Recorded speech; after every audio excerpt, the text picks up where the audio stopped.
வணக்கம் பிரதர், உங்கள் நண்பன் சுரேஷ் பேசுறேன். இன்னைக்கு என்ன பார்க்க போறோம்னா 8GB NVIDIA Quadro P4000 graphics கார்டோட CPU வந்திருக்கு நண்பா.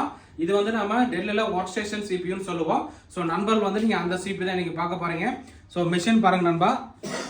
ஸோ இந்த மிஷின் தான் வருங்க. இது ஃபேன் எல்லாம் ஹெவியான ஃபேனு. இது WORKSTATION மிஷின். முக்கியமாக பார்த்தீங்கன்னா இதில் வந்து கிராபிக்ஸ் கார்டு பாருங்க, NVIDIA Quadro P4000 கிராபிக்ஸ் கார்டோட வந்திருக்குங்க. மொத்தம் ரேம் பார்த்தீங்கன்னா நமக்கு 64GB ரேம் சப்போர்ட் ஆகுங்க. ப்ளஸ் அதே மாதிரி ஹார்ட் டிஸ்க் போடணும்னா நமக்கு வந்து மொத்தம் 4 ஹார்ட் டிஸ்க் சப்போர்ட் ஆகும். 1 2 3 4 ஹார்ட் டிஸ்க் வந்து உங்களுக்கு சப்போர்ட் ஆகிற மாதிரி ஆப்ஷன் இருக்குது. நீங்கள் வேணா 4 ஹார்ட் டிஸ்க் கூட போட்டுக்கலாம். ரேம் மொத்தம் 64GB ரேம் சப்போர்ட் ஆகும். ஸோ இது பார்த்தீங்கன்னா நமக்கு சிபியோட ஃப்ரண்ட் சைட் வியூ நண்பா. இது பார்த்தீங்கன்னா சிபியோட பேக் சைட் வியூங்க. ஸோ கிராஃபிக்ஸ் கார்டில் பார்த்தீங்கன்னா நமக்கு வந்து டிஸ்பிளே போட்டிருக்கு. நீங்கள் இதில் வந்து நம்ம அவுட்புட் எடுக்கணும் எடுத்துக்கலாம். 8GB NVIDIA Quadro graphics card இருக்குது. ஸோ இதில் பார்த்தீங்கன்னா உங்களுக்கு நான் பர்ஃபார்மன்ஸ் காட்டுறேன் பாருங்கள்.